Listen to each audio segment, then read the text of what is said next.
Hello, ഇന്ന് ജാനുവരി 29, 2026.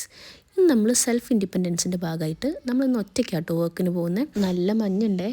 രാവിലെ 5:45 6 മണി സമയത്താണ് കേട്ടോ നമ്മൾ ഇറങ്ങിയിട്ടുള്ളത്. കണ്ണാടിയിൽ ഞാൻ എന്നെ തന്നെ ഒന്ന് നോക്കി സെറ്റായിട്ടുണ്ട് കേട്ടോ. നമ്മുടെ ലൊക്കേഷൻ ഹോട്ടൽ ഹാപ്പിയുടെ ആയിരുന്നു. ടൈം വന്നിട്ട് 6:30 6:45 ടൈമായിരുന്നു കേട്ടോ. നമ്മൾ റൈറ്റ് ടൈമിൽ അവിടെ എത്തി. നമ്മൾ പാർക്കിംഗ് ഒക്കെ ചെയ്തു. നേരെ റൂമിലേക്ക് കയറി കേട്ടോ. നമ്മുടെ വർക്ക് സ്റ്റാർട്ട് ചെയ്തു.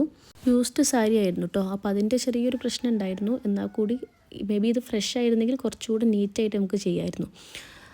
യൂസ്ഡ് ആയതുകൊണ്ട് അതിൻ്റെ ഫോൾഡിംഗ് മാർക്ക് കാര്യങ്ങളൊക്കെ അതിലുണ്ടായിരുന്നു കേട്ടോ. അപ്പോൾ അതിൻ്റെ ഒരു ടെൻഷൻ എനിക്കുണ്ടായിരുന്നു, എങ്ങനെ ഉണ്ടാവും ഡ്രേപ്പ് ചെയ്താൽ എന്നുള്ളത്. പക്ഷെ നല്ല അടിപൊളിയായിട്ട് തന്നെ ചെയ്യാൻ പറ്റിയിട്ടുണ്ടായിരുന്നു കേട്ടോ. ക്ലയൻറ്റും ഹാപ്പി ആയിരുന്നു കേട്ടോ. സാരി വന്നിട്ട് ഒരു ഒണിയൻ പിങ്ക് ഗോൾഡൻ ഷെയ്ഡിൽ വരുന്ന ഒരു സാരി ആയിരുന്നു കേട്ടോ. അടിപൊളി സാരി ആയിരുന്നു. മേ ബി ഫ്രഷ് ആയിരുന്നെങ്കിൽ ഞാൻ പറഞ്ഞില്ലേ അടിപൊളിയായിട്ട് ചെയ്യാൻ പറ്റുമായിരുന്നു കേട്ടോ. എന്നാൽ കൂടി നല്ലപോലെ നമുക്ക് ചെയ്യാൻ പറ്റിയിട്ടുണ്ട് കേട്ടോ. നമ്മുടെ കുഞ്ഞൂസിന് 1.5 വയസ്സിൻ്റെ വാക്സിൻ വെച്ചതുകൊണ്ടാണ് കേട്ടോ എനിക്കിന്ന് ഒറ്റയ്ക്ക് പോകേണ്ടി വന്നത്. അവന് നല്ല ഫീവറും കാലനക്കാൻ ഭയങ്കര പ്രയാസമൊക്കെ ഉണ്ടായിരുന്നു. അതുകൊണ്ടാട്ടോ ഞാൻ ഒറ്റയ്ക്ക് പോയിട്ടുള്ളത്. അല്ലെങ്കിൽ നമ്മൾ രണ്ടുപേരും ഒരുമിച്ച് തന്നെയാണ് കേട്ടോ എല്ലാ വർക്കും എടുക്കാറുള്ളത്. പക്ഷേ ഇതൊരു ഡിഫറെൻ്റ് ആയിട്ടുള്ള എക്സ്പീരിയൻസ് ആയിരുന്നു കേട്ടോ. രണ്ടുപേരും ഉണ്ടായിട്ട് ചെയ്യുന്നതും ഒറ്റയ്ക്ക് ചെയ്യുന്നതും നല്ല ഡിഫറൻസ് ഉണ്ട് കേട്ടോ.